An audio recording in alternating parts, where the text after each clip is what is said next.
right, I'm Chris Avina with American Outdoor News, here with another episode of the American Outdoor News podcast. And today we have a friend, somebody I've known for a while, Carson Keys from the Dallas Safari Club.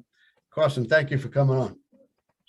Hey, Chris, I appreciate the invite. I've been looking forward to this for quite some time. Now, you've been with the Dallas Safari Club for a number of years. Mm-hmm. Let's start with, what does Dallas Safari Club represent? Yeah, we're an international wildlife conservation organization. We represent and we promote legal, ethical, regulated hunting. That's like around the world. That's kind of the bread and butter of what we work on and where we kind of fall. And I know each chapter takes on a different role each year. Like last year, we were in the Northeast chapter.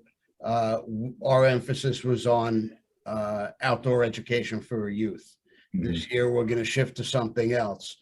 How many chapters does DSC? Yeah, so I've been the chapter coordinator here since 2019, and we have currently got 13 chapters around the country, which is I have the coolest job in the world. I get to interact with folks like you for a living, and on a conversation we might talk business for 10 minutes and talk hunting for the next 20 minutes, and so that's kind of how my day goes. And there's worse things to do with my time, I'll tell you that. And you get paid for it. That's right, I do, yeah. So yeah, we've got 13 chapters across the country right now, and kind of looking to we're actively expanding that chapter network on a consistent basis. It's kind of the DSC chapter system is unique in the fact that it's a very small targeted system. So we've grown very strategically over the last several years. My predecessor, Kim Rapley, did you ever meet Kim? Yeah, I know Kim. Chris? Okay. So yeah, he started this chapter system in 2015 along with DSC, and we just kind of grown it ever since, and it's been really, really successful for us. To date, our chapters have raised several millions of dollars net profit for conservation, education, advocacy, and around the world, and specifically in their communities and their backyards. And so it's real dollars and real boots on the ground conservation. It's been a good time for the last several years, and looking forward to expanding it and growing it and continuing to see all the great things that our chapters do. Well, how does somebody go about starting a chapter? Yeah, so the easiest way to start a chapter is just have a conversation with me. You can reach me at my email, which is Carson, CARSON, @biggame.org, BIGGAME.org. Or you can shoot me a call, a text, 469-986-9135, and let's talk about it. I'm happy to answer questions and things like that. The really unique part of the really unique part of our chapter system, and something that I'm very, very proud of, is the way that our chapter contributions, so back to headquarters, are structured. In the conservation space, generally speaking, it's about 30% of the net of the largest fundraiser goes back to headquarters. Mm-hmm. And that might be used on, I won't even begin to go into that.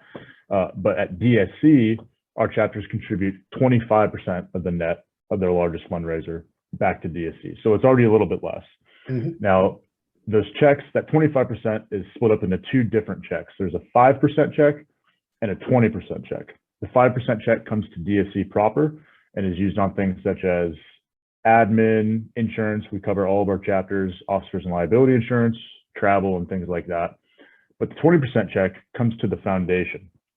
And every year, myself and some foundation folks and a couple chapter folks, we curate a list of high priority, thoroughly vetted projects that the foundation's working on or has worked on in the past.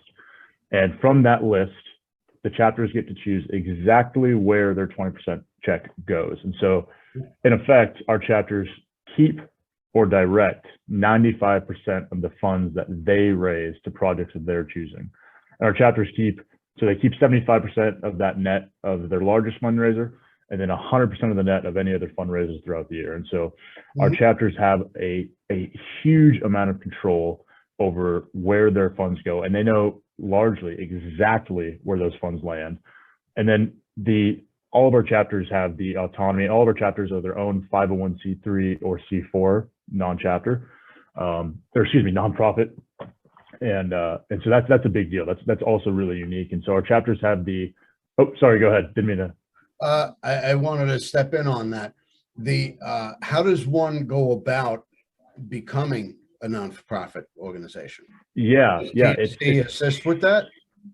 Yeah, we do. I'm not a lawyer and I'm not an attorney, and so I can't give legal advice. But I have kind of walked through this before, and it's a fairly, as far as the federal government goes, it's a fairly simple process to apply for a nonprofit status with the IRS. But from DSC, we have a chapter affiliation agreement that all of our chapters sign, and there's a couple other things that we walk them through. It's a fairly painless process, and we can get it done in 6 months or so. From there's initial conversations to, hey, what is this, to we are now a chapter of DSC. So. Okay, well, like you said, I know each chapter has a passion project that they're involved with. Like last year with the Northeast chapter that I'm involved with, we donated X amount of dollars to the Outdoor Tomorrow Foundation. Yep. Which heavily emphasizes the education to our youth for survival skills, hunting skills, fishing skills, water safety. Really a great organization. We were really happy to be a part of them. And where American Outdoor News actually partnered with them as well, where we feature something that they're working on at that point in time, as far as like this past issue was water safety and boating safety, rolling into summer. And June we'll probably do something about fishing. But yeah, very exciting organization, and glad to be a part of it, and glad to be part of DSC that was able to assist them in their goals. Yeah, all of our chapters again have the autonomy to create their own mission, and they all have their own flavor. That's what I call it. They all have their own culture, their own values. They have their own board, and so some of our chapters are really, really big into. So several of our chapters are really big into youth education and youth hunting specifically. I think it's so important to not only introduce the next generation to the skills, but also into hunting proper and fishing proper, and really, I mean, that's licensed sales, and that's where a huge amount of revenue, as you are well aware with the Pittman-Robertson Act, comes from for the Fish and Wildlife Service and these state agencies. And so really that converting those kids from normal kids and teenagers to hunters and sportsmen and women is a huge issue for us. It's obviously how we're going to hold on to our rights and privileges as hunters. And so that's a huge passion project for several chapters. The Wyoming chapter, for example, is also really interested in expanding outdoor opportunities for women in the state of Wyoming. And so that's kind of their focus, and that's really unique to them. Their executive director, her name is Jamie, and she is awesome, love her to death. And so that's obviously kind of where that focus comes in. But we have other chapters that are really interested in funding their game wardens in their state and their region. And so it really just kind of runs the gamut on what's important to those chapters in their backyard, which is pretty unique in the DSC, the conservation chapter world, where chapters can choose their exact passion project, as you put it. Well, the outdoor lifestyle is very important to a child in the development of a kid growing up. I know, my family we were sportsmen, weren't really outdoorsmen. I think I kind of broke the mold on that. I always wanted to be outdoors. I always wanted to be in the woods, and that kind of traveled over to my day job. Yeah. But hey, there's a lot to be said for just being able to go kayaking, rafting, hiking. It's not only about getting into hunting, which we all love, and it's a big part of what we do. There's a lot that comes along with it. There's ancillary activities that you need to do to, you go on an elk hunt. Well, there's a hell of a hike involved there, so you might as well get used to it. Yep, absolutely. So yeah, I believe everything ties together as far as our outdoor lifestyle. Yeah. Now you have a banquet coming up. We've got several banquets coming up. We've had 5 banquets so far this year. It's called banquet season for me. It generally runs from February through August, give or take. So we've had 6 banquets already this year. We've got 5 banquets coming up. So yeah, we've got several banquets. We have one this weekend, the DSC South Texas chapter based out of San Antonio. They're having their banquet this weekend. It should be a good time. Yeah, we, as we mentioned earlier, the Northeast chapter just had their banquet, the Call to Adventure banquet, which is our main fundraiser for the year. And I got to say, we really did an amazing job.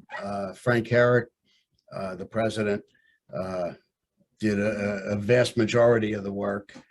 And he really pulled together a great event. Larry Wizoon was there. Bobby Hart did a seminar on long range shooting. You know, he's the godfather of long range shooting, and not a better person to give a seminar on it. And I know a lot of people packed the room to really pick his brain and find out a lot about what they really didn't know. You know, people think they pick up a gun and they just aim at the target. There's a lot more to it. And he was happy to share his experience. Yeah, I was. So this weekend I'll actually be, I'm the best man in my buddy's wedding. And so this weekend, Nate Watson, our membership coordinator, you've talked with Nate before. Sure. I didn't know Nate was married. No. I'm the best man in a buddy's wedding. And so Nate Watson is filling in for me down in South Texas. Okay. So he'll be there and he'll be representing DSC and flying that flag. But yeah, I'm really bummed. Obviously, I wasn't able to make it to y'all's banquet either. There was a bachelor party and for this wedding, but I heard so many good things, and I'm so proud of Frank. With you guys, this is the first time you've had an in-person event since COVID, and then Mark Jones was the president. So and you had a new venue, and so there's a new president for a new in-person banquet at a new venue. And from everything I've heard, you guys just did an outstanding job, and I'm really proud of Frank and all of you guys. Well, our last banquet I guess it was 2019. That was the last event at the casino that due to COVID, they shut down the very next day. Yeah. I think it was actually February 2020, some like the last couple of weeks of February of 2020, because then the world kind of shut down like March 1st, 2020. Yep. And I was obviously we were in Connecticut, and so I flew up there from Dallas. And when I got to the airport that Sunday, those boards at the airport with all the flight statuses and things like that. Yep. Man, I've never seen so many just canceled flights in my life. And I was legitimately like trying to find a solution to getting home, and I was about to rent a car and drive back to Dallas because I just got on the very last flight out of Hartford, I think it was. Yeah, that was a very tough time. It was interesting. Little did we know what was coming. I didn't even stay at the casino that night. My brother lived about 20 minutes away, so I drove to him and spent some time with him. And now he moved out of state, so now I had to stay at the hotel this time. Yeah. How was the venue? I heard great things about it. Did you like it? Yeah, I really did. Really did. We had it at the Marriott in Mystic, Connecticut. Mystic is a beautiful little town in Connecticut, and they couldn't accommodate us more. I look forward to seeing it next year. Yeah, I think we'll have it there again. But we're going to take a quick break to acknowledge some of my sponsors. Underwood Ammo, always a standard of excellence. Great ammunition. If you don't use it, you should.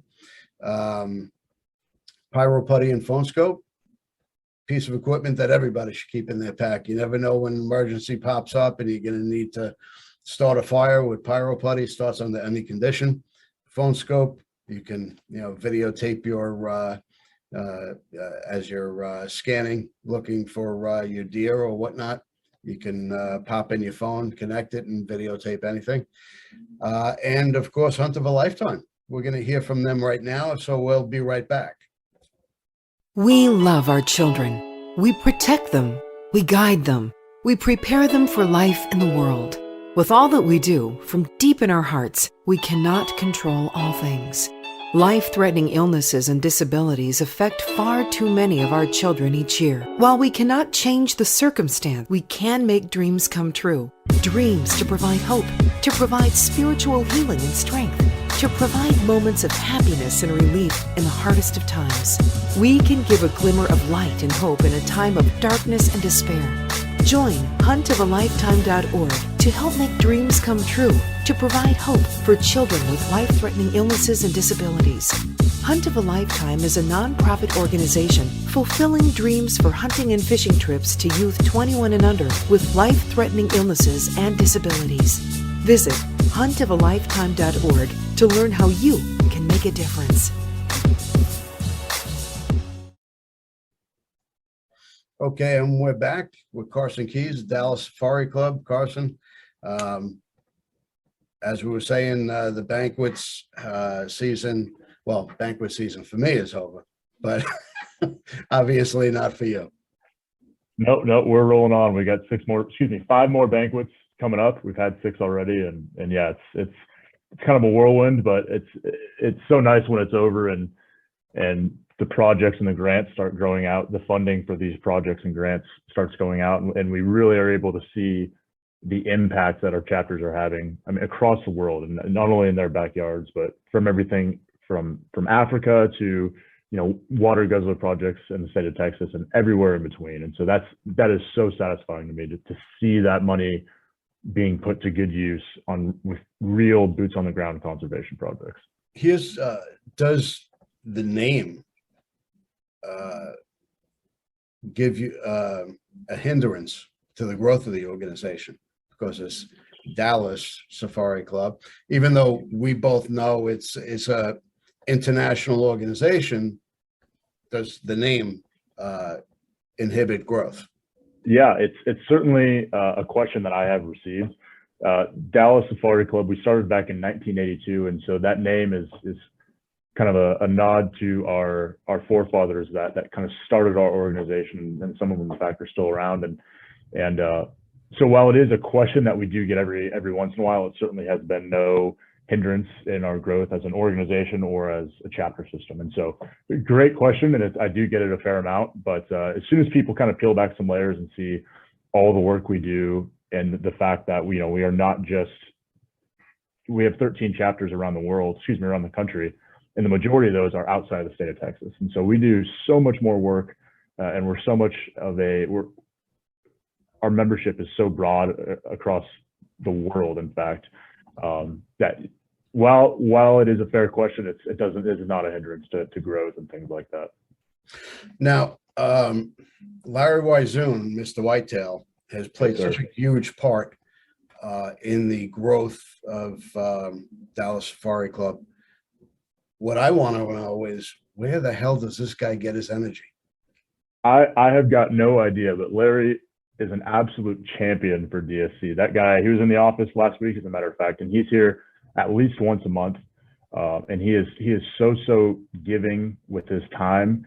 And he is just such a wealth of knowledge and a phenomenal guy. I get the pleasure to I like to think I'm his friend, and he's just such an awesome guy to be around, and he really is an amazing champion for DSC. Well, we were setting up, Larry was the keynote speaker at our event, and we were setting up. Larry was there. He flew in the day before, and we're setting up booths, and Larry just rolled up his sleeves and he started carrying mounts and moving tables. I'm like, and Larry's not a young guy. Yeah, no, that's just the type of guy he is. Just an awesome guy through and through, salt of the earth. He's unbelievable. He's a hands-on guy, and there's no menial task for him. He's involved in every facet and every level of the event, That's right. From the auction process to setting up and breaking down. Unbelievable. That's right. So what's next for you guys? What can we expect from DSC for this year? Well, we just hired a director of government affairs, and so that's going to expand our stroke in DC. And really, I'm looking forward to tying that in with our chapter system. And she's been an awesome lady to work with. I've only met her a couple times now, but really, really excited to work with her in the future and expand the abilities and the capabilities of our chapter and DSC proper. Would that entail more on the political spectrum as far as Absolutely. conservation and? Absolutely, yeah. She is based in DC, and so she is our connection to the Hill, and that's what she's there for. And really, really excited to see what she's able to produce and capable of here in the future. Well, that's exciting yeah, definitely exciting to see. And yep, it's been a long time coming, and so now we kind of have this. We're a bigger player in the political game for conservation, education, advocacy. well, here's a question for you, being that we're on a political topic. California judge, a activist, California judge, relisted the wolf on the endangered species. Yeah, that's a lot of these decisions we've been seeing lately have been based in emotional sentiment and not in science and not in fact, and that's a shame, and that's not what the North American model of wildlife conservation was founded upon. And so they really don't have anything more to say than that. It's just it's a shame. Well, I think we both know that the wolf population is alive and kicking. Just like a dog, they could put out 2 litters a year. Each female can have anywhere from 8 to 16, 18 pups a year. Yeah. And, here it is springtime. I know in like Colorado, where they have a lot of cattle ranching going on, they're having calves delivered, and the wolves are ringing the dinner bell. Like, all right, we have veal. That's exactly right. And as I'm sure you're aware that Colorado is going to be introducing wolves to the landscape in 2023, I believe it is. Don't quote me there. And that was a prime example of ballot box biology, where certain people in certain big cities kind of controlled that vote, and the real stakeholders, the ranchers who are protecting their cattle and they're dropping calves, and wolves and coyotes right now are taking advantage of that. Those stakeholders that are actually going to have to deal with the consequences of wolves weren't really consulted and weren't given a fair seat at the table. And so that's a prime example of wildlife decisions being made with feelings and with political agendas as opposed to science. It was an emotional decision, and that's right. We both know that the wolf is the poster child for animal rights activists.